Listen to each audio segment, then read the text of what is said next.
So after months of delays, my Analogue 3D finally arrived a bit over 2 weeks ago.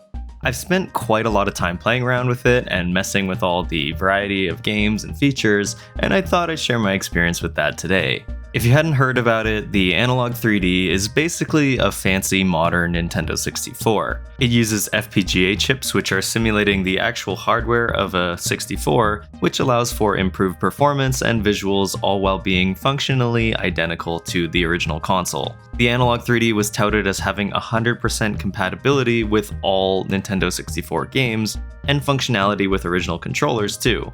A big component of the 3D is that it has highly detailed CRT display filters and can recreate the look and feel of an older display on a modern 4K TV. You might be thinking that this thing's already been out for a few weeks and I'm a little late to the party. Well, a lot of folks with pre-orders, including myself, had to wait quite a bit longer than the actual release date to actually receive the console. I also think it's hard to review tech when you've only got a few days to properly take a look at it, so I think that extra time helps that too.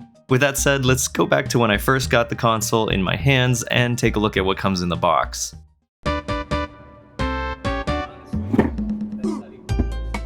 The Analogue 3D comes with the console, HDMI and power cables, and a few small extras like stickers and a cartridge cleaner.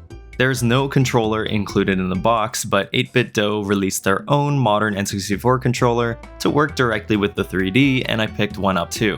I think it's a bit disappointing to not be given a controller with the console, but for the sake of knocking another $50 off of the price tag, and considering the majority of people buying this probably already own an N64, I'm willing to let it slide.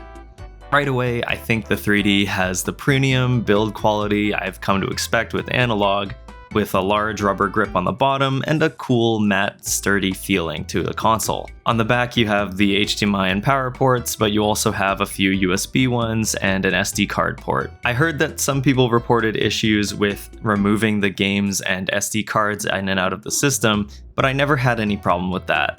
The cartridge slot is definitely tighter than an original 64, but it wasn't that bad, and the SD card does have a little ridge on the top of it that you can easily remove with a screwdriver. The console is slightly smaller than a Nintendo 64, but it's built to look similar in the majority of ways. The power button is a slide instead of a switch, and the LED is a power sync button, but other than that, it's got pretty much the exact same layout of an original 64. I also, like I said, picked up that controller from 8BitDo, and while I originally had some hesitation about the design of it, it's actually a really solid way to play N64 games. It has everything you'd expect, with mirrored Z buttons in place of triggers, and all of the usual buttons you would expect. The controller does have a more conventional analog stick that feels more modern and lacks the expansion port of the original 64 controllers.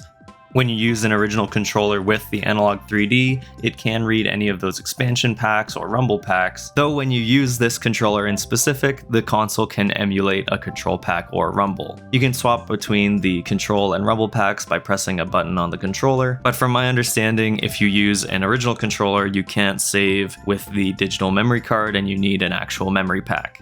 It also has buttons to bring you to a home menu or a quick menu on the OS of the system, which if you were using a regular controller would require a specific combination of buttons. Also, being able to remotely power on the console is a big plus, even if for some reason you can't turn it off remotely. I think this might be more of a personal issue, but I think that with the layout of the triggers, I would really like an option to set the right-hand Z button to be an R button instead. The majority of Nintendo 64 games don't use the L button and use Z and R instead, and so I found myself resting my hands on the Z buttons and then accidentally pressing them instead of the R button when I wanted to. It's also worth mentioning that while the 8BitDo controller can work on the Switch, apparently the Switch Nintendo 64 controller does not work on the Analogue 3D, at least at the time I'm recording this. Overall, the controller is pretty solid. I've used plenty of 8BitDo's products in the past, and I was pretty happy to hear them partner up with Analogue for this because I kinda knew they'd do a good job. It doesn't capture the exact feel of using an N64 controller, but it does make it much more comfortable for the majority of games. If I had to be honest, I don't particularly love the simple black or white color schemes that the console and controllers have, and I was actually a little disappointed to hear that they were dropping a classic 64 colorway for the controller right after I'd already bought one. I think visually I would have liked it if the 3D controller had some more color and fun to the vibe, but I get that that isn't really the Analogue style. It connects really easily to the Analogue 3D via Bluetooth, but there were a few hiccups on the way. Unfortunately, the launch console and controllers both need to be updated out of the box for one reason or another. And the system even came with a big yellow slip telling you to do so. So instead of being able to hook this thing up right away and get started, my first few moments were spent making sure everything was properly updated through my PC instead of just having fun playing games. There have also been reports online of trouble with the controller's signal leading to delayed or lost inputs, but I actually didn't have any problems like that. At least in terms of hardware, after the updates, everything worked pretty much without a hitch. Another big thing that Analogue was pushing here is their new 3DOS operating system for the console. It seems like a big deal, but it's pretty much just a simple menu update. It can label games you've played in the past and allow you to save settings on a per game basis, but some things like folders or sorting options aren't included from the get-go. It certainly gets the job done, but I did find it a little strange to have this list of games saved on your console when you really can't do anything with them because they're all assumed to be owned physically. I don't think there was any real way to manage your saves, and there's definitely no way to rip ROMs directly onto the console, so past saving playtime, it's just a library. I don't have the biggest N64 collection there is, so my library never got too out of control, but I can imagine that this layout would eventually get really bad if you had, say, 50 games. I just hope in the future that they add some ways to label and sort these things out.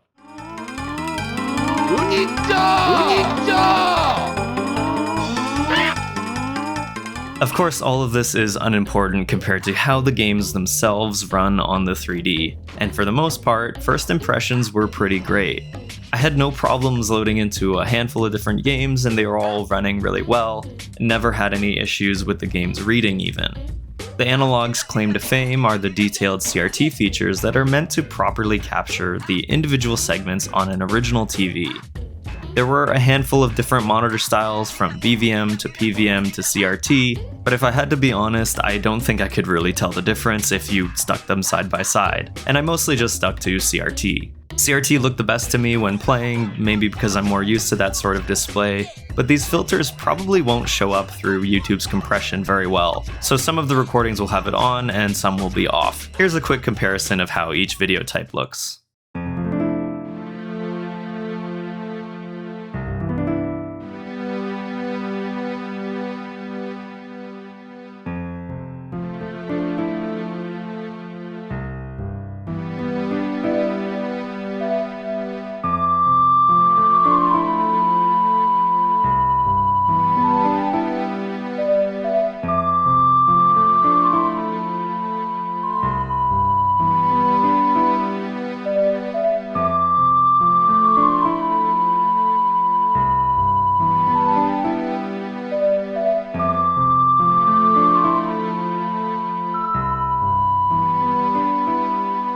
When you start up a game, the scaling is set at integer by default, which is evenly increasing the output to keep the pixels the correct size.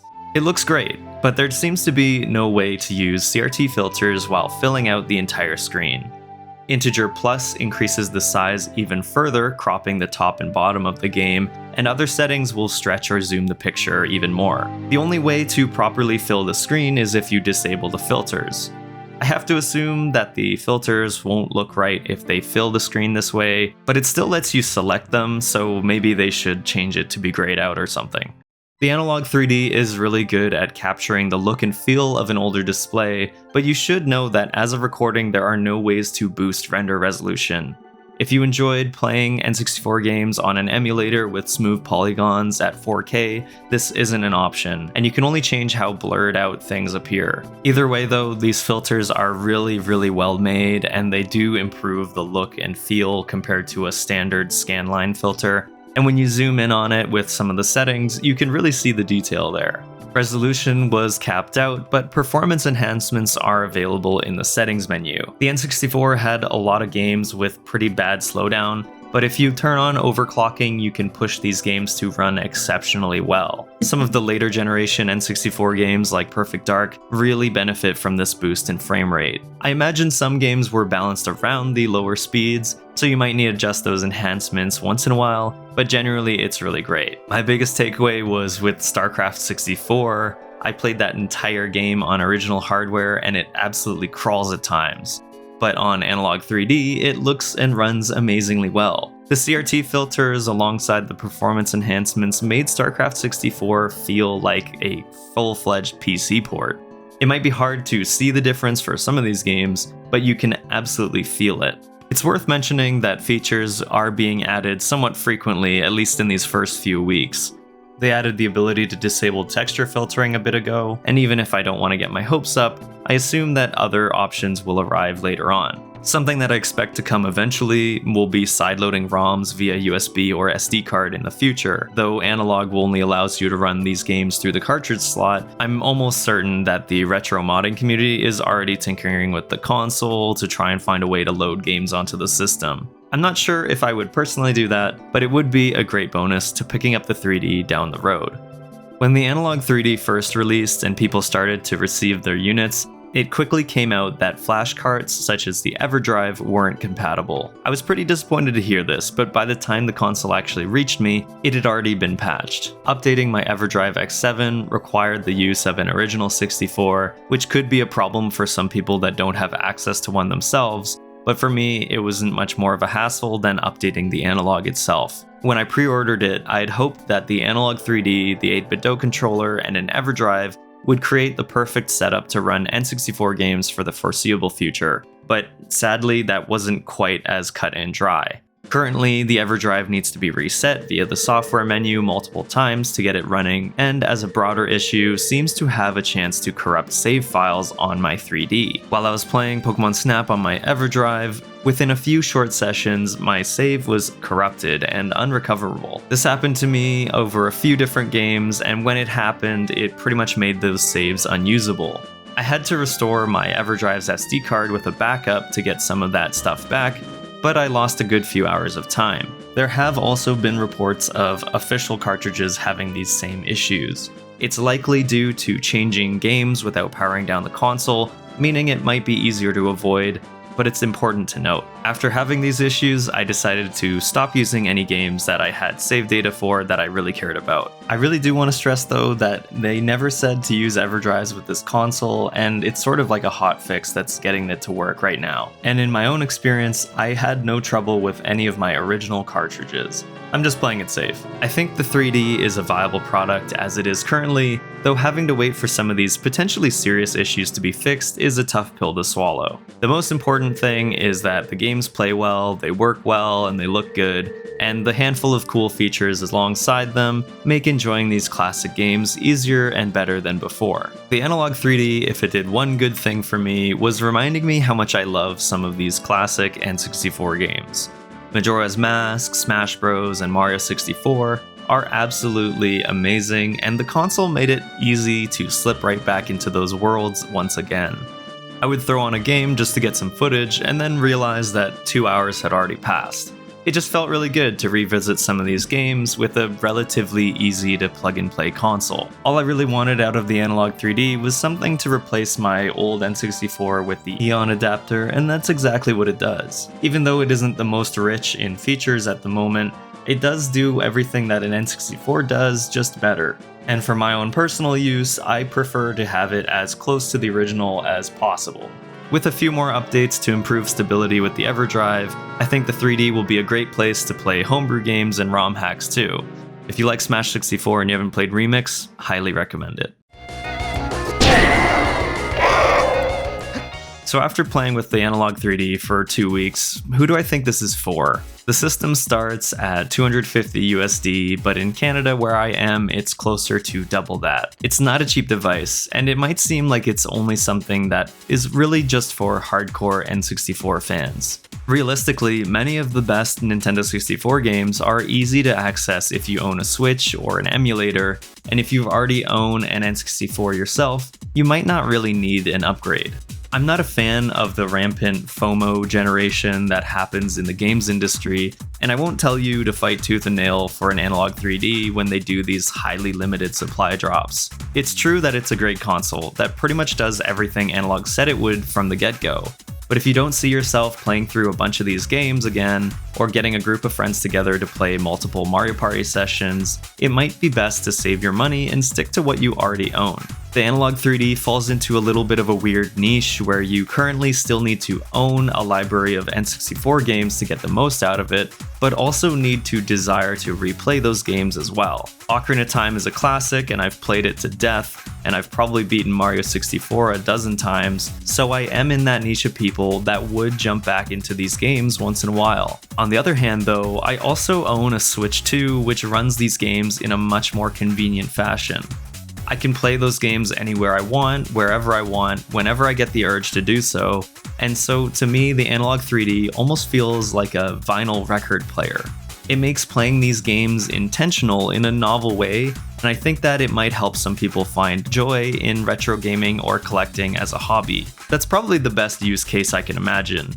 A new way to feel excited about picking up or discovering some classic 64 games, or to return to your favorites. I'm starting to feel like the writing is on the wall, and these sorts of niche consoles eventually will be the primary way to enjoy a lot of classic games. N64s will probably be around for decades to come, but there will be a time where it might be easier to get something like an Analogue 3D if you don't want to emulate. That's probably a broader subject than this review is meant to tackle though, so I'll leave the stray thoughts there.